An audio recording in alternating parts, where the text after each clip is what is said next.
गल्ला बाजार गल्ला व्यापारी अनाज संघ के सदस्य आए और इन सदस्यों को जब मैं देख रहा था, इस पंडाल में ये सारे सदस्य प्रवेश कर रहे थे।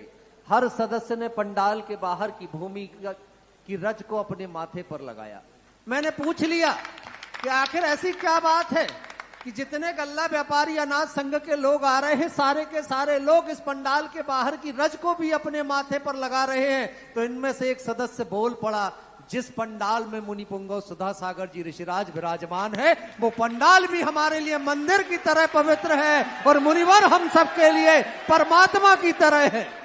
तब जाकर किसी शायर की लिखी हुई वो पंक्तियां मुझे याद आ गई कि चलते हुए मुसाफिर को चांद की तरह मिले। अगर आप शिवरार्थी भाई सोच लेना, अगर आपको चांद मिल जाए तो कितना खुश हो जाओगे। और धरती पर चांद के जैसे हमारे मुनि पुंगव हमें मिल गए हैं, तो हम सारे लोग कितने खुश हैं कि चलते हुए मुसाफिर को चांद की तरह मिले, कि चलते हुए मुसाफिर को चांद की तरह मिले और सुबह को निकले तो जैसे शाम की तरह मिले। और इस व्यापारी संघ के लोगों को मुनि पुंगव ऐसे मिले जैसे बरसों से तरसती सबरी को श्री राम की तरह मिले। मैं इन व्यापारी संघ के लोगों की सेवाओं की जब चर्चा लोगों से सुन रहा था, हर शिवरार्थी भाई जो गृह त्यागी है, मैंने इनसे पूछा कि जब मंडी में जाते हो और आवास की व्यवस्था देखते हो तो कैसा लगता है? बोले, लगता है जैसे किसी ने बारात को ठहराने की व्यवस्था वहां बना दी हो। और मैं सच सच एक बात बताऊं कि अभी भैया जी प्रदीप भैया ने बताया कि 10 दिनों तक इन्होंने अपने प्रतिष्ठान बंद कर दिए। प्रतिष्ठान ही नहीं बंद कर दिए, एक दिन पानी गिरा, पूरी मंडी का परिसर भीग गया, गीला हो गया। ये वो सारे सदस्य हैं जो अपने हाथ में कपड़ा ले करके मंडी के परिसर में पोंछा लगा करके उसे आप सबके लिए सुखा रहे थे, आप सबके अनुकूल बना रहे थे। जरा एक बात को तो ध्यान रखना कि सेवाएं हो तो इनके जैसी। मैंने मंडी के एक सदस्य से पूछा, क्या जरूरत थी, पानी गिर गया, गिर जाने देना था, वो तो रास्ते में गिरा था। बोले, नहीं, हमारे नगर में जो शिवरार्थी भाई आए हैं ना, वो सामान्य नहीं है, ग्रह त्यागी शिवरार्थी भाई है और ये सारे लोग साधना करने आए हैं और 10 दिनों तक ब्रह्मचर्य की, संयम की साधना मुनि पुंगव के चरणों में रह करके करने के लिए आए हैं। ऐसे ये शिवरार्थी भाई है। तब मैं व्यापारी संघ से हमारे और साथ ही हमारे भैया बता रहे हैं कि इतने तक नहीं रुके ये व्यापारी संघ के लोग, कहते सेवा करूंगा तो ऐसी करूंगा कि सागर की सेवा मिसाल बन जाए। इन्होंने भोजनशाला को निःशुल्क चलाने का भी संकल्प ले रखा है और लगातार 4 मास तक भोजनशाला निःशुल्क व्यापारी संघ के माध्यम से चलने जा रही है। मैं बबलू भैया बांदरी वालों से आग्रह करूंगा, कृपया अपनी जिज्ञासा व्यापारी संघ की ओर से अपनी जिज्ञासा रखेंगे। निर्यापक श्रेष्ठ जगत पूज्य मुनि श्री 108 सुधा सागर जी महामुनि राज के चरणों में बारंबार नमोस्तु नमोस्तु नमोस्तु। माता जी के चरणों में बंदामी बंदामी बंदामी। शुल्लक जी के चरणों में इच्छामी इच्छामी। हमारे नगर में पधारे हुए समर्थ सेवार्थी भाइयों के लिए साबिना जय जिनेन्द्र जय जिनेन्द्र जय जिनेन्द्र जय जिनेन्द्र।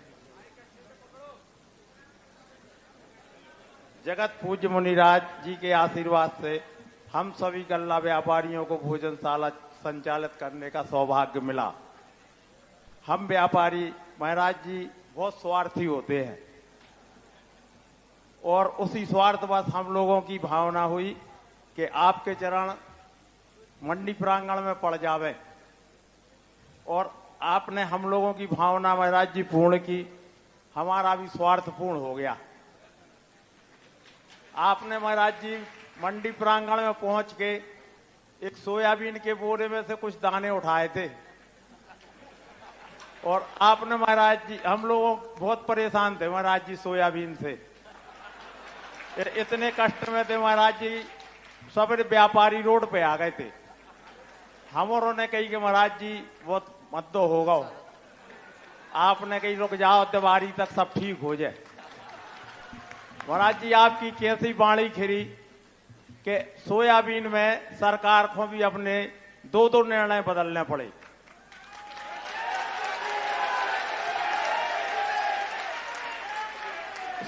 सोयाबीन को महाराज जी समर्थन मूल्य पे तो रोवाने पड़ रहा हो सरकार को, संगे संगे तेल पे भी ड्यूटी लगा के सोयाबीन को और तेज कर दो। महाराज जी हमारों ने तो जा सोची ही नहीं आती, आपको कैसे पता थी?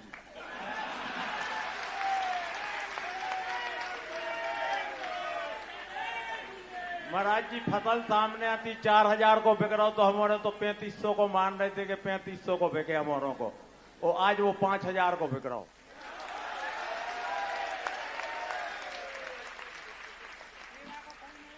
महाराज जी सेवार्थियों में भी कछु व्यापारी में उनको भाव देने तो हमने इसे बता दी 5000 को बिक रहा हो।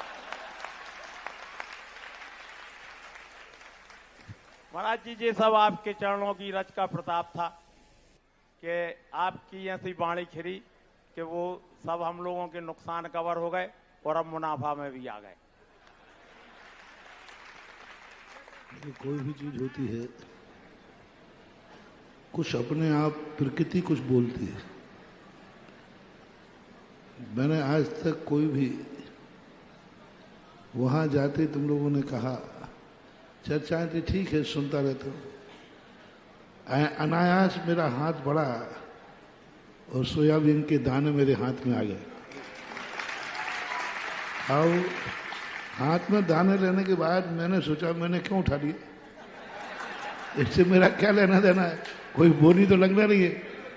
फिर मैंने तुरंत रख दिए और फिर मैंने उस समय कहा मेरा हाथ दानों की तरफ बढ़ना और उठाना कोई ना कोई तो संकेत है।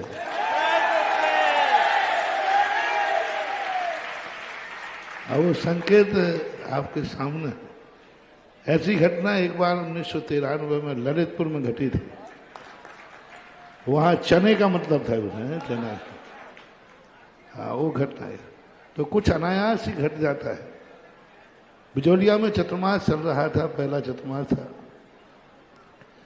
चलते चलते मैं नीचे देख के वैसे ही चलता हूं और एक इतना बड़ा पत्थर था और मेरा पैर टकरा गया। पैर टकराते ही मैंने कहा कि देखो इतना बड़ा पत्थर मुझे नहीं दिखा और टकराया। तो साथ में बच्चे चल रहे थे, उन्होंने पत्थर को उठाकर फेंकना चाहा, रास्ते में पड़ा था पत्थर। जैसे उनने फेंकना चाहा बच्चों ने, पता नहीं मेरे मन में क्या भाव आया। मेरे मन में कहा जब मैं नीचे देख के चल रहा था ये पैर से पत्थर टकराया क्यों, जरूर कोई ना कोई इसमें रहस्य है। अंततः इतना बड़ा पत्थर टकराना तो 2.5 फुट का पत्थर था, पैर से टकराना कोई मतलब ही नहीं निकलता। अब मेरे मन में आया कोई तो बच्चे फेंक रहे, मन के इसको फेंको मत। जब पैर से आके टकराया है जरूर इस पत्थर की कुछ कहना है, कुछ कहना चाह रहा है, इसको मेरे कमरे में भेज दो। वो पैर से टकराए हुए पत्थर को मैंने कमरे में भेजा और मैं उसको प्रतिदिन सामायिक के समय सामने रख लिया। मैंने कहा भाई तू टकराया क्यों, तू क्या कहना चाहता बोल। 3-4 दिन तक उसकी भाषा मुझे समझ में नहीं आई। एक दिन उसकी भाषा समझ में आई तो मेरे पास एक पेंसिल पड़ी थी और जैसे मैंने उसको देख रहा था, देखते ही देखते उसमें आज तक दुनिया में ऐसी पारसनाथ की मूर्ति नहीं है, वो पारसनाथ की मूर्ति मुझे दिखी 3-4 दिन के बाद दिखी। ऐसी मूर्ति जैसी मैंने कभी देखी। मैं देख रहा हूँ, सोए निद्रा की बात नहीं कर रहा हूँ, जागते हुए ऐसे सामने पत्थर रखा है और उसमें एक आकृति दिखी मुझे। आज तक भारत में ऐसी मूर्ति न थी, ना मैंने देखी है कहीं।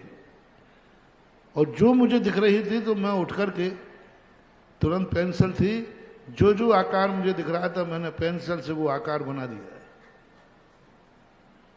और जो पेंसिल से आकार बनाया, शिल्पी को बुलाया मैंने कि भाई इस पत्थर में, बोले महाराज जी पहली बार आज तक दुनिया में इस पत्थर की कभी मूर्ति नहीं बनती, क्योंकि ये पट्टियों वाला पत्थर है, इसकी मूर्ति बन ही नहीं सकती, आज तक कहीं दुनिया में बनी नहीं। फिर मैंने कहा जो मैंने पेंसिल से खींचा है, तो बोले ऐसी मूर्तियां भी आज तक नहीं बनी। तो मैंने कहा यदि नहीं बनी और तुम बनाओ तो, बोले महाराज बनेगी तो नहीं। हमने कहा चलो तुम बनाना शुरू करो, तुम बनाना शुरू करो, तुम्हारी मजदूरी से मतलब है कि बनाने से। उसने कहा ठीक। बाजू में पेड़ के नीचे नीम का पेड़ है, वहां बैठ करके उसको कहा गया कि भाई तुम बनाना शुरू करो। उसने बनाना शुरू किया आज विश्व की सबसे बड़ी अलौकिक मूर्ति बन गई। ऐसी मूर्ति मैंने कभी देखी नहीं। फन के ऊपर पूरी खुली हुई मूर्ति, फन के ऊपर पूरी, आसन है ही नहीं। जब आचार्य जी के पास उसकी फोटो गई भेजी तो आचार्य ने कहा कि इतनी प्राचीन मूर्ति ऐसी मिली कहाँ है? तो वो मिली नहीं है, तो अभी बनी है। और वो मूर्ति आज भी विश्व में ऐसी मूर्ति दूसरी होड़ है नहीं। कहने का अभिप्राय ये है। और उस पत्थर के बाद उसका ये था, क्योंकि हम परेशान थे, हम बड़ी मूर्तियां ज्यादा बैठाते, छोटी मुझे पसंद नहीं है। और मकराने ने स्पष्ट कह दिया कि बड़ी मूर्तियां बेदाग मिलती नहीं, सब मूर्तियों में दाग आते। 4-5 फुट से ज्यादा बड़ी मूर्ति मिलना बंद हो गई। दूसरे पत्थर कोई काम के नहीं थे। और मैं हमेशा टेंशन करता था कि इसका अर्थ है कि अब बड़ी मूर्तियां नहीं बैठा पाएंगे। तो मेरे उस टेंशन में पत्थर ने कहा, बाबा जी तुम मेरी तरफ तो देखोगे नहीं, हम पैरों में तुम्हें ठोकर मारते हैं तभी तुम देखोगे। तो उस पत्थर ने ये संकेत दिया कि आप हताश मत हो, आप इतनी बड़ी मूर्तियां बना सकते हो, संसार में इतनी बड़ी मूर्तियां होंगी नहीं। और उस पत्थर से जैसी मूर्ति बनी, उसके बाद आज बिजोलिया पत्थर से जो मूर्ति बन रही है, विश्व की सबसे बड़ी मूर्ति 27 फुट पद्मासन, अलग पत्थर में। ज्वाइंट पत्थर में तो 35 फुट की गोपाचल की है, लेकिन वो दीवार में लगी हुई है। बिल्कुल अलग पत्थर में 27 फुट की पद्मासन मूर्ति बिजोलिया पत्थर में आई, सिंगल पीस में। अब ये किसने संकेत दिया? कभी कभी माटी भी बोलती है, कभी कभी पत्थर भी बोलता है। ऐसे ही मंडी में गया तो सोयाबीन भी बोलता है। और महाराज जी, जिज्ञासा तो अधूरी रह गई थी इनकी। हम एक बात बोलना चाह रहे थे। मंडी व्यापारियों में प्रथम कलश का पुण्यार्जन भी हमारे टोनी जी विकास केसरी परिवार ने किया। और संजय मोदी जी का उल्लेख करना चाह रहा हूं, जिन्होंने कहा कि हम 111 कलश का कलश तो स्थापित करेंगे, लेकिन नगद में करेंगे। और यदि कलश के समय तक पैसा नहीं दे पाए तो हम ब्याज सहित देंगे। और उनने कहा था कि हमारा भाव ये है खरीद का, और ये भाव क्रॉस हुआ तो हम बेच के और अपना नगद चुका देंगे। मगर उनका भाव क्रॉस हो गया है आपके आशीर्वाद से। महाराज जी, हमारे परिवार को जो सेवर पुण्यार्जक का आपका आशीर्वाद मिला, वो भी मंडी में जब आप गए थे उसी दिन मिला। भाव हमारा पहले से था, लेकिन पक्का उसी दिन हुआ। तो महाराज जी, हम लोगों का, सब मंडी व्यापारियों का पुण्य है जो आपके चरण उधर पड़े और ये सब कार्य हुए। महाराज जी, जिज्ञासा ये थी कि शिवरार्थी बनकर शिविर में भाग लेने में पुण्य ज्यादा है या शिवरार्थी भाइयों की सेवा करने में पुण्य ज्यादा है? देखो, मैं तो, तुम कहो कि मुनि बनने में फायदा है कि मुनि की सेवा करने में, तो फायदा तो शिवरार्थी बनने में ही है। सेवा तो उन असमर्थों का, अपाहिजों का, विचारों का। अब शिविर में भर्ती नहीं हो पाए बेचारे, उस लायक नहीं है बेचारे, इतनी कठिन तपस्या नहीं कर सकते बेचारे, तो उनसे कहते चलो सेवा ही कर लो। महाराज जी, एक और निवेदन, मेरी भावना थी कि जिस दिन शिवरार्थी भाइयों का नगर भ्रमण हो, वो नगर भ्रमण का प्रारंभ मंडी से चालू हो। सोचना पड़ेगा उसमें व्यवस्थाओं के लिए, देखते हैं। और व्यापारी संघ 18 तारीख से पुनः भोजनशाला संचालित करने जा रहा है। हम उनके इस सत्कार के लिए अनुमोदना करते, सभी बैठ जाए।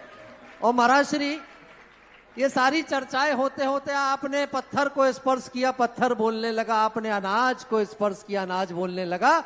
और अभी अभी खबर आई है कि शासनोदय तीर्थ हनुमान ताल को जब से आपने स्पर्श किया है, वो शासनोदय तीर्थ हनुमान ताल भी बोलने लगा है।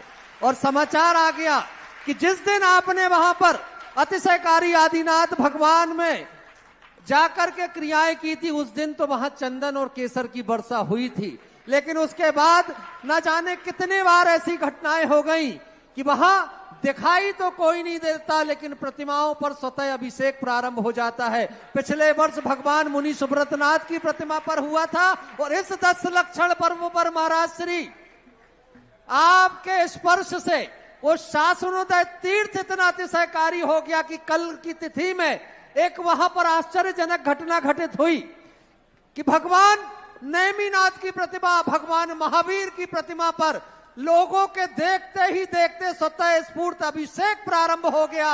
न कोई दिखाई दे रहा था, न किसी के हाथ में कलश थे, लेकिन अभिषेक वहां प्रारंभ था।